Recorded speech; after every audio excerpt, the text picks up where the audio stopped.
कहीं पद प्रतिष्ठा की बात आती है तो वो खुद को आगे कर देता है, दूसरे को पीछे कर देता है, अपने को ज़्यादा सुपीरियर दिखा देता है और दूसरे को थोड़ा कम दिखा देता है, तो खुद उस पद को प्राप्त कर। ऐसा तो बहुत चलता है। कभी कभी कोई अपराध करके वो दूसरे के सिर के ऊपर डाल देते हैं और दंड हमें मिलना चाहिए था, हम बच जाते हैं, दूसरे को दंड मिल जाता है। तो ये सब चालाकियां हम कर लेते हैं, लेकिन यहाँ तो ये चालाकी कर लेते हैं, लेकिन ये ही चालाकियाँ, ये ही जो दुष्कर्म हैं, ये ही हमें आगे निम्न योनि में ले जाने का कारण बनते हैं। क्योंकि ईश्वर की आंखें तो सब जगह हैं, वो तो जान रहा है हमारी भावना को। यदि हमारी इस प्रकार की भावना है तो ये पशुता की भावना है, पशुओं का स्वभाव होता है। जैसे बहुत सारे गाय भैंस आदि हैं और उनके सामने उनको यदि कोई रोटी देता है या उनको घास या दाना देते हैं तो वो दूसरे को हटा करके भी खुद खाना चाहते हैं, भोग योनि, वो भोग करना चाहते हैं। तो ऐसी जब हमारी भी प्रकृति बन जाती है कि हम किसी भी तरह से चुरा करके, झगड़ा करके, झूठ बोल करके, छल कपट करके अपने आप को ज़्यादा देना चाहते हैं, तो ये हमारा कर्माशय, हम खुश हो लेते हैं कि हमने कितनी चालाकी की, देखो हमने उन सबको बुद्धू बना दिया। बुद्धू उनको नहीं बनाया, अपने आप को बना लिया हमने, क्योंकि हमने आगे निम्न योनियों में पैदा होने की तैयारी कर ली इसी कर्म के साथ। और यहाँ भी आत्मा को शांति नहीं मिलती है।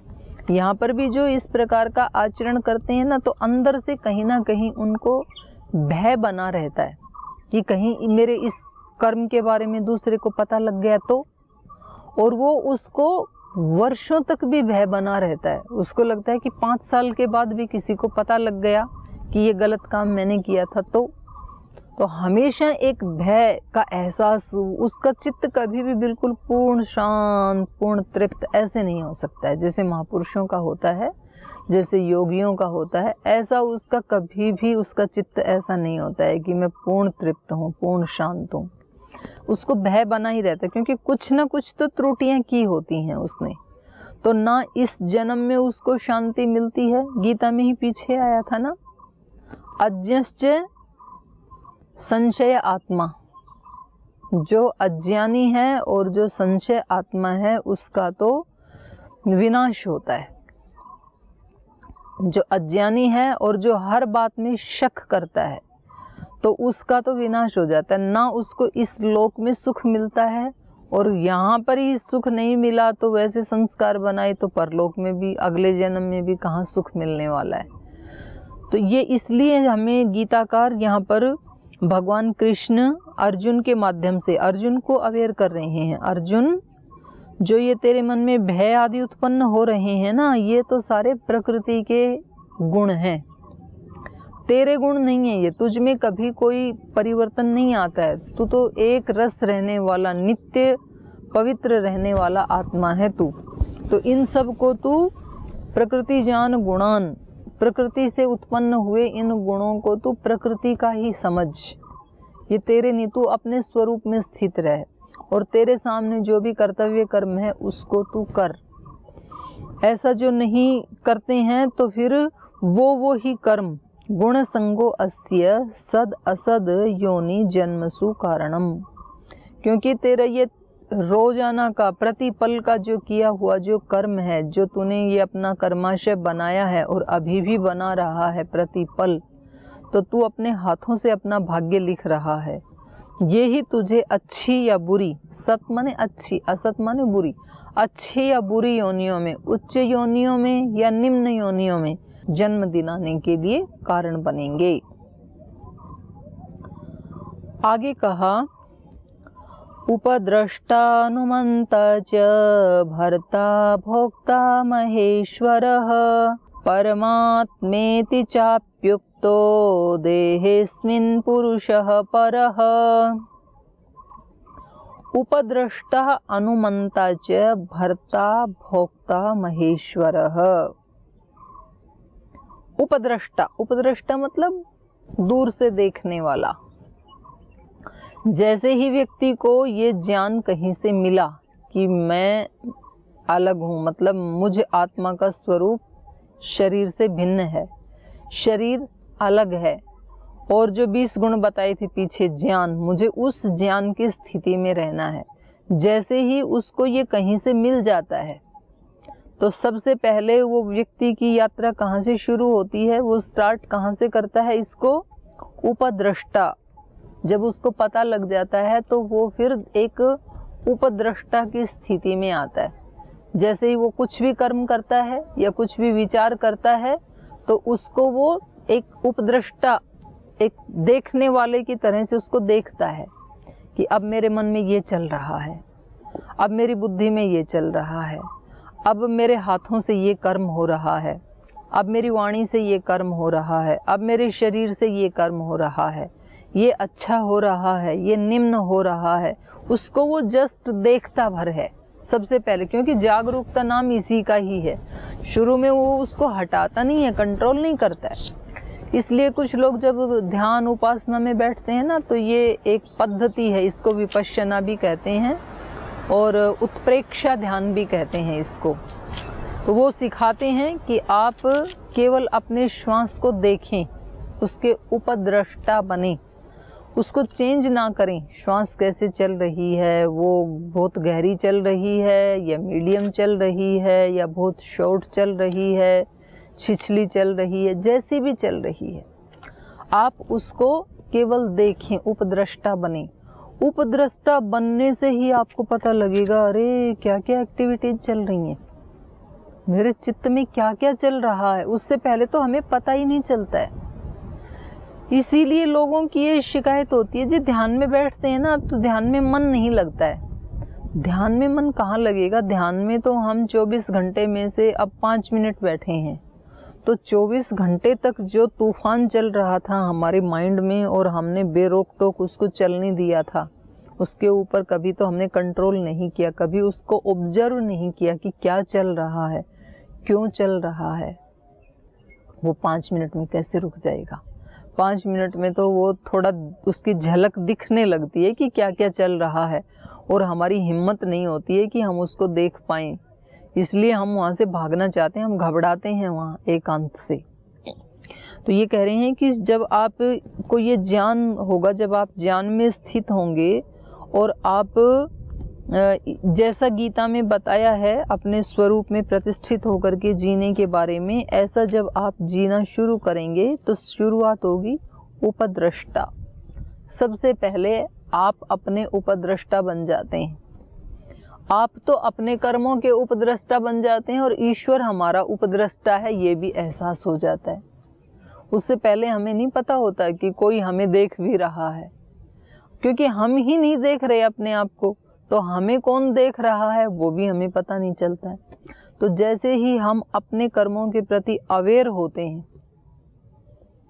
जागरूक होते हैं, हमें पता चलता है ये शरीर है, ये मेरा मन है, इस समय क्या चल रहा है, तो हम अपने कर्मों के उपद्रष्टा बनते हैं। और ये भी हमें एहसास होता है कि मेरे इन सब कर्मों को, मेरी इन सब गतिविधियों को इस समय ईश्वर देख रहा है, ईश्वर जान रहा है, ईश्वर सुन रहा है सब जगह। उपद्रष्टा, उपद्रष्टा के बाद कहा अनुमंता। जब हम उनको देखते हैं, अपने इंद्रियों के क्रियाओं को, उनकी एक्टिविटीज को, तो फिर हम अनुमंता बन जाते हैं। अनुमंता मतलब मनन करने वाले। आदमी मनन तो तभी करेगा, अरे ये क्या चल रहा है, मैं क्या क्या सोच रहा हूँ, और जो सोच रहा हूँ इससे मेरे भाग्य के ऊपर क्या असर पड़ेगा, मेरे जीवन पर क्या असर पड़ेगा, मेरे इस जन्म की पूंजी के ऊपर इसका क्या प्रभाव होने वाला है, और अगले जन्म में मैं क्या लेकर के जाऊंगा। तो ये सारा चिंतन मनन तभी होगा जब हम उन चीज़ों को देखेंगे। जब हम देखेंगे ही नहीं तो मनन भी क्या करेंगे। जब हम ये देखते हैं कि मेरे आसपास के लोगों ने देखो कितना अपना उत्थान कर लिया है, कितना उन्होंने अच्छे अच्छे मकान बना लिए हैं, जो मेरे साथ पढ़ाई करते थे, कितना उन्होंने धन कमा लिया है, और मैं ऐसे ही बैठा हुआ हूँ। तो जब वो इस तरह से देखता है तो फिर उसको लगता है कि मुझे भी कुछ करना चाहिए, फिर वो मनन करता है कि मैं क्या करूं। लेकिन यदि कोई व्यक्ति देखता ही नहीं है तो फिर तो ऐसे ही चल रही है गाड़ी, तो फिर वो मनन भी नहीं करेगा। और फिर जब ये व्यक्ति अपना उपद्रष्टा बन जाता है और अपने बारे में अनुमंता च, मनन करने वाला भी बन जाता है, इस देह में एक जो परम पुरुष भी है वो भी हमारा अनुमंता है। हमें लगता है कि कोई तो अनुमनन कर रहा है हमारा, वो हमारा उपद्रष्टा, ईश्वर हमारा उपद्रष्टा बन जाता है, ईश्वर हमारा अनुमंता बन जाता है। अनुमंता मतलब जब हम ज्ञान में स्थित होते हैं, जब हम अपने बारे में इस लौकिक लाभ हानि के बारे में नहीं सोचते हैं, बल्कि अपनी पारमार्थिक आत्मिक लाभ के बारे में सोचते हैं, तो फिर ईश्वर हमारे बारे में मनन करता है कि इसको कुछ तो देना चाहिए।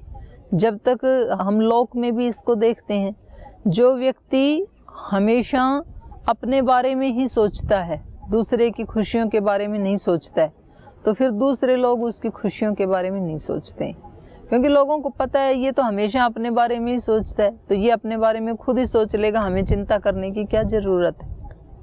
और जो व्यक्ति हमेशा दूसरे की खुशियों के बारे में सोचता है, जो सारे परिवार की खुशियों के बारे में सोचता है, कुछ व्यक्ति ऐसे होते हैं ना, परिवार में किसके पास कपड़े नहीं है तो उनको कपड़े ला के देता है, किसके पास चप्पल नहीं है, किसके पास कौन सी वस्तु नहीं, सबको ला के देता है, अपने बारे में कभी नहीं सोचता है। तो फिर उस व्यक्ति के बारे में पूरा परिवार सोचता है। फिर परिवार के लोगों को लगता है कि ये जो हमारे पिता हैं ये अपने बारे में तो कभी सोचते नहीं, तो वो सब ला करके देते हैं उनको। फिर ऐसे ही लोक में भी होता है, जो व्यक्ति केवल अपनी खुशियों के बारे में, केवल अपने ही जीवन के बारे में सोचता है, तो फिर दूसरे लोग उसकी परवाह नहीं करते हैं। और जो व्यक्ति अपना पूरा जीवन दूसरों की भलाई में, दूसरों की सेवा में लगा देता है, दूसरों की खुशियों के बारे में वो मनन करता है, तो फिर वो सारे लोग मिल करके उसकी खुशियों के बारे में सोचते हैं। ऐसे ही ईश्वर, जो साधक केवल ईश्वर की खुशी के बारे में सोचता है कि मुझे सुख दुख क्या मिल रहा है उसकी मुझे परवाह नहीं है, लेकिन ईश्वर ने मुझे किस काम को करने के लिए बनाया है, क्यों भेजा है इस जगह, मुझे क्यों उन्होंने फिट किया है, क्यों मुझे यहाँ पर उन्होंने इस कर्तव्य कर्म में लगाया है, तो मुझे तो केवल अपने प्रभु की खुशी के लिए जीना है। अपनी खुशी, अपने बारे में वो कभी मनन करता ही नहीं है कि मुझे क्या लाभ होगा, किससे लाभ होगा। वो दूसरों की खुशियों के बारे में और ईश्वर की खुशी के बारे में मनन करता है, तो फिर भगवान उसके बारे में सोचता है। भगवान को लगता है कि ये अपने बारे में तो सोचेगा ही नहीं, इतना बावला है, ये तो दूसरों के बारे में सोचता रहता है। तो फिर ईश्वर उसका अनुमंता बन जाता है। उपद्रष्टा अनुमंता च भर्ता भोक्ता महेश्वर। और उससे अगली फिर स्थिति आती है भर्ता, भरण पोषण करने वाला। अब ईश्वर उसका भरण पोषण करता है। और व्यक्तिगत दृष्टि से देखें तो जब ये व्यक्ति अवेयर होकर के, जागरूक होकर के अपने कर्तव्य कर्म करते हुए उनके बारे में मनन करता हुआ कि मैं ये कर रहा हूँ, इस कर्म के करने से इन लोगों का लाभ होगा, इस कर्म के करने से ईश्वर के प्रति मेरे जो फर्ज है उसका मैं पालन कर रहा हूँ, ऐसा करता हुआ जब वो व्यक्ति कर्म करता है तो वो व्यक्ति भर्ता बन जाता है। भर्ता माने भरण पोषण करने वाला। उससे पहले तो वो भोक्ता था, वो भोग कर रहा था। अभी वो व्यक्ति भर्ता, भरण, क्योंकि उसका खुद का भरण पोषण भी इसी रीति से जीवन जीने में हो रहा है। और दूसरे जब ईश्वर की दृष्टि से देखेंगे तो ईश्वर उसका भर्ता बन जाता है, उसका भरण पोषण करने वाला बन जाता है। भर्ता भोक्ता महेश्वर। तो वो ईश्वर भर्ता भी है और वो ईश्वर भोक्ता। ये व्यक्ति वास्तव में भोक्ता तभी बनता है जब ये जागरूकता पूर्वक अपने जीवन को जीता है। उससे पहले तो भोगा न भुक्ता वयमेव भुक्ता, तृष्णा ने जीर्णा वयम एव जीर्णा। हमें लगता है हम भोगों को भोग रहे हैं, लेकिन वास्तव में हम भोगों को नहीं भोग रहे, भोग हमें भोग रहे होते हैं। उससे पहले हम भोगों को नहीं भोगते। वास्तव में भोग का सुख भी वही व्यक्ति ले सकता है जो उस भोग से हट करके उसका प्रयोग करता है। जो उसमें लिप्त हो गया वो तो उसका आनंद ले ही नहीं पाएगा। माने उसमें फिल्म में, चलचित्र के ऊपर क्या चल रहा है, उस फिल्म का आनंद कौन ले सकता है? जो दूर बैठ करके उसको देख रहा है। जो उस पर्दे के साथ ही अब अटैच हो गया, वो व्यक्ति तो उसको तो पता ही नहीं चलेगा पर्दे के ऊपर क्या चल रहा है। तो जब हम शरीर इंद्रियों के साथ अपने आप को एक रूप कर लेते हैं, तद्रूप हो जाते हैं, तब तो हमें पता ही नहीं चलता है कि क्या खेल चल रहा है। और जैसे ही हम अपने आप को उपद्रष्टा, अनुमंता, भर्ता, ऐसे थोड़ा एक स्टेप पीछे करके जब अपने दृष्टा बन जाते हैं अपने ही जीवन के, हम क्षेत्रज्ञ बन जाते हैं, तभी वास्तव में असली भोग भी। इसलिए ईश्वर को भोक्ता भी कहा है, उपनिषदों में भी कहा, यहाँ भी कहा कि सच्चा भोक्ता कौन है इस संसार में? सच्चा भोक्ता यहाँ या तो कोई आत्मवेत्ता, ब्रह्मवेत्ता, योगी है, या तो फिर स्वयं ईश्वर है। क्योंकि वो उन सब चीज़ों से निर्लिप्त रहता हुआ, डिटैच रहता हुआ उस सारे संसार का उपभोग करता है। तो उसमें वो दोष तो आते नहीं है, क्योंकि वो उससे डिटैच है और उसकी अनुभूति वो सब करता है। उपद्रष्टानुमंता च भर्ता भोक्ता महेश्वर परमात्मा इति च अपि युक्त देहेस्मिन् पुरुषः परः। और जिसका इस प्रकार का जीवन होता है, जो उपद्रष्टा बन के जीता है, अनुमंता बन करके जीता है, भर्ता होकर के जीता है, भोक्ता होकर के जीता है, महेश्वर, महान ईश्वर, अपने आप का मालिक बन करके जो जीता है, तो कह रहे हैं कि फिर उसको ये भी पता लग जाता है कि देहेस्मिन, इस देह में केवल मैं ही पुरुष, मैं केवल जीवात्मा ही नहीं रह रहा हूँ, बल्कि परमात्मा इति च अपि युक्तः, इस मेरे शरीर में, मेरे हृदय में वो परमात्मा भी रह रहा है, जो कि पुरुषः परः, परम पुरुष है। मेरी अंतर आत्मा के साथ ही वो परम पिता परमात्मा, वो परम पुरुष का निवास भी मेरे ही अंदर है। इसकी अनुभूति भी इसे तभी होती है जब ये इस प्रकार से प्रकृति, शरीर, इंद्रियों से डिटैच होकर के जीवन को जीता है।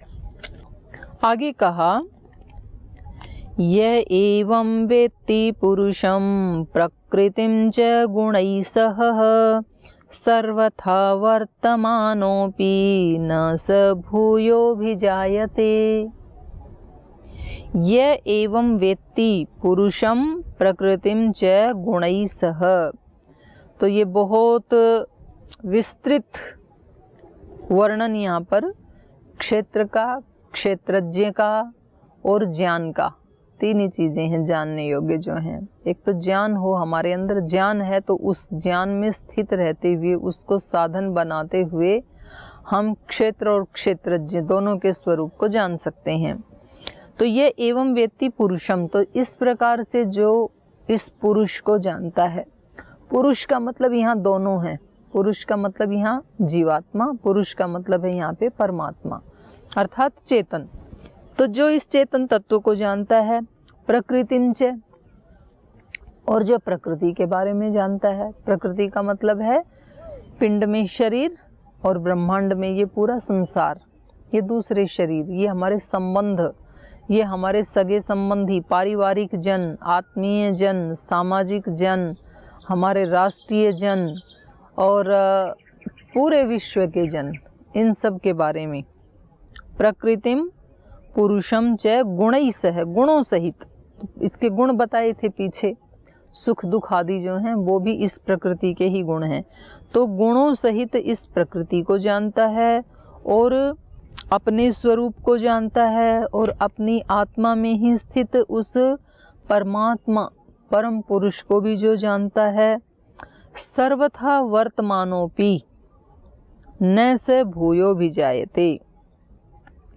ऐसे ही करता हुआ जो जीवन जीता है, माने जो पुरुष और गुणों के साथ प्रकृति को ठीक उसका जो स्वरूप है उस रूप में समझ लेता है, तो सर्वथा वर्तमानोपि, क्योंकि उसको ज्ञान हो गया, इसलिए वो अब जो भी कर्म करेगा सर्वथा वर्तमानो माने कैसे भी वर्तमान रहता हुआ। कैसे भी वर्तमान का मतलब है चाहे वो बाह्य दृष्टि से पूजा पाठ करे या ना करे, चाहे वो पूजा पाठ करते हुए जीवन बिता रहा है या सामान्य कर्म जिसको कहते हैं आपने उनको करते हुए जीवन बिता रहा है, लेकिन न से भूयो भी जाए तो दोबारा पैदा नहीं होगा, अर्थात निश्चित रूप से वो मोक्ष को प्राप्त होगा।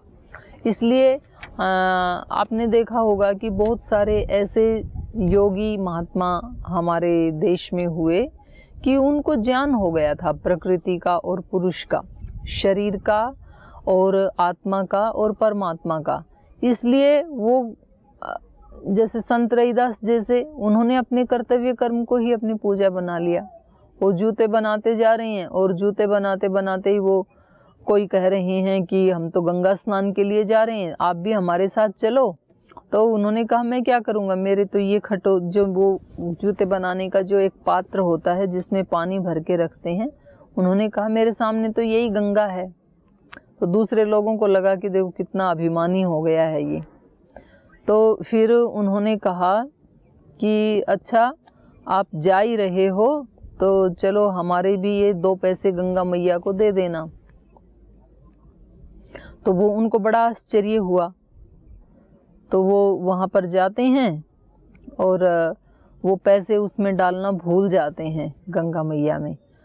हाँ, उन्होंने 2 पैसे दिए थे, 1 पैसा तो डाल दिया, 1 पैसा उन्होंने बचा लिया अपने पास जो जाने वाले थे। तो इन्होंने आकर के पूछा कि आप हमारे पैसे वहाँ पर दे के आ गए? तो उन्होंने कहा कि हाँ हम तो दे करके आ गए। तो जैसे ही हमने 1 पैसा डाला तो वहाँ पर गंगा मैया ने अपना हाथ बाहर निकाल करके वो पैसा ले लिया और बदले में हमें एक कंगन दे दिया। वो कंगन उन्होंने उसको राजा को दे दिया। अब राजा ने कहा, राजा की बेटी ने वो कंगन पहन लिया और राजा की बेटी ने हठ किया कि हमें ऐसा ही दूसरा कंगन और चाहिए। तो अब ऐसा दूसरा कंगन कहाँ से लाएं, क्योंकि वो तो गंगा मैया ने दिया था। तो ये व्यक्ति बड़ा परेशान हो गया। तो इसकी पत्नी ने कहा कि आप बहुत परेशान लगते हैं। तो उसने सारी कहानी अपनी पत्नी को सुनाई। तो उन्होंने कहा कि आप संत रविदास की ही शरण में जाओ, वो ही आपको इस समस्या से मुक्त कर सकते हैं, नहीं तो राजा तो सिर कलम कर देगा, सिर काट देगा अगर ऐसा कंगन दूसरा ला के नहीं दिया तो। तो उसने कहा कि हम कैसे जाके उनको बतलाएं, क्योंकि उन्होंने जो पैसे दिए थे उसमें से हमने 1 पैसा तो डाल दिया था और उसके बदले में हमें 1 कंगन मिला था, लेकिन दूसरा पैसा तो हमने बचा लिया था और वो हमने खर्च भी कर दिया। तो अब हम उनको जाके कैसे बताएं। और गंगा मैया ने जो कंगन हमें भेंट दिया था तो उन्होंने कहा था कि ये वापस जाके रविदास को दे देना, हमने तो उनको नहीं दिया, हमने तो राजा को दे दिया। तो उसकी पत्नी ने कहा कि वो संत हैं, योगी हैं, वो आपको क्षमा कर देंगे, आप उनसे डरो मत। तो ये भी एक जीवन की बहुत बड़ी उपलब्धि है कि जब दूसरे व्यक्ति हमारे से नहीं डरते हैं और हम भी दूसरे लोगों से नहीं डरते हैं। और ये ही वास्तव में अहिंसा का फल बताया है। अहिंसा प्रतिष्ठायाम तत्सन्निधौ वैर त्याग। जो वास्तव में जो व्यक्ति अंदर से अहिंसा में प्रतिष्ठित हो जाता है तो ना तो वो स्वयं किसी से डरता है, किसी से डरता नहीं है। इसका मतलब ये नहीं है कि वो किसी का अपमान करता है या वो किसी को नेग्लेक्ट करता है, लेकिन दूसरे व्यक्तियों को ऐसे लगने लगता है कि ये व्यक्ति तो किसी की परवाह नहीं करता है, इसका मतलब ये हमारी उपेक्षा कर रहा है। और ऐसा सोच के वो उस व्यक्ति को तरह तरह के कष्ट भी देना चाहते हैं, लेकिन उसकी ऐसी कोई इंटेंशन होती नहीं है वास्तव में। लेकिन थोड़े समय के बाद लोगों को पता लग जाता है कि ये ना किसी से डरता है और वो किसी को डराता भी नहीं है। तो खैर वो अपनी पत्नी के कहने से फिर इनके पास रविदास ऋषि के पास गए कि हमारे से बहुत भूल हो गई, आप हमें क्षमा कर दीजिए। तो उन्होंने पूछा कि क्या हुआ, मुझे तो कुछ नहीं पता है, आपने क्या अपराध किया वो मुझे कुछ नहीं पता है। तो उन्होंने बताया कि ऐसे ऐसे आपने 2 पैसे दिए थे गंगा मैया को देने के लिए, हमने 1 डाल दिया और 1 खर्च कर दिया और उस 1 के बदले जो हमें कंगन मिला था वो हमें बहुत कीमती लगा, तो हमें लगा कि रैदास क्या करेंगे, वो तो संत हैं। तो वो कंगन हमने राजा को दे दिया ताकि हमें उसके बदले में अच्छा धन मिल सके। और अभी राजा ने ऐलान कर दिया उनकी बेटी ने कि उनको वैसा ही दूसरा कंगन चाहिए। तो अब आप हमें गंगा मैया से वैसा ही दूसरा कंगन दिलवाइए। तो उन्होंने कहा मैं तो इसमें कुछ भी नहीं कर सकता हूँ, आप ही जाइए गंगा मैया के पास और आप ही हमारे को वो दूसरा कंगन दिलवा दीजिए। तो उन्होंने कहा कि मैंने तो कहा ही नहीं था गंगा मैया को देने के लिए, आप ही जा कर के और आप एक पैसा लेके जाओ और आप एक पैसा डाल देना। तो उसने जा कर के गंगा मैया में वो पैसा डाल दिया। अब की बार गंगा मैया ने हाथ भी बाहर नहीं निकाला, कंगन भी नहीं दिया, क्योंकि पहली बार जब उसने डाला था तो उसने अपने किसी स्वार्थ के वश नहीं डाला। रैदास ने दिया है तो चलो डाल देते हैं, ऐसा सोच के डाला था, निस्वार्थ भाव से। अब की बार जो डाला तो स्वार्थ भाव से डाला था कि मुझे कंगन मिलना चाहिए। तो इसके डालने से तो गंगा मैया को आना ही नहीं था।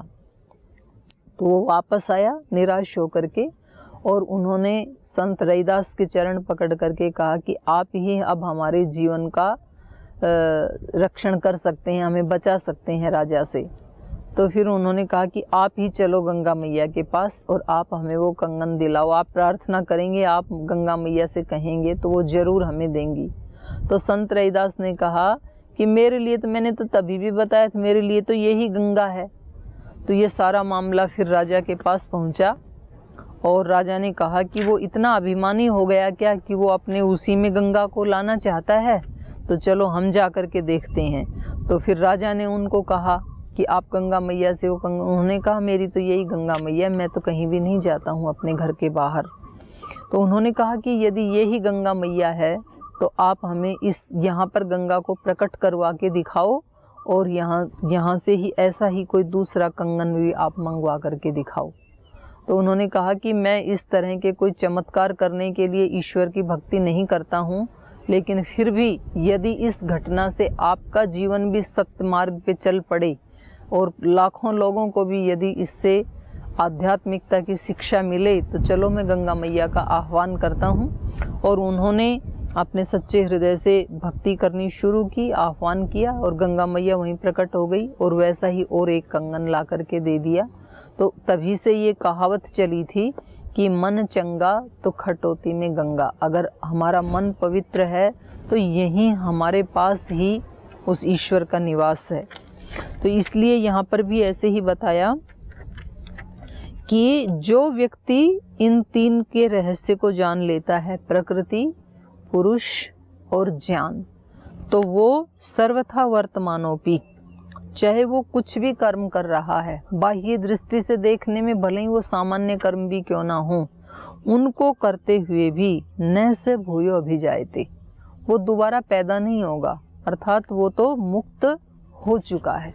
तो भले ही देखने में हमें ये कठिन लगे ये काम, लेकिन यदि हम थोड़ा सा इसके प्रति अवेयर हो करके और इस प्रकार से यदि अपने जीवन को जीते हैं तो हम अपने सामान्य कर्तव्य कर्म करते हुए, पारिवारिक दायित्व निभाते हुए ही उस परम सत्य को प्राप्त कर सकते हैं। क्योंकि वो बाह्य किसी कर्म कांड से प्राप्त नहीं होता है, बल्कि आंतरिक शुद्धता से और ज्ञान से उसकी अभिव्यक्ति होती है। ज्ञान योग चल रहा था, तो इसको हम ऐसे ही आगे जारी रखेंगे। आज यहीं इस चर्चा को हम विराम देते हैं, समय हो गया।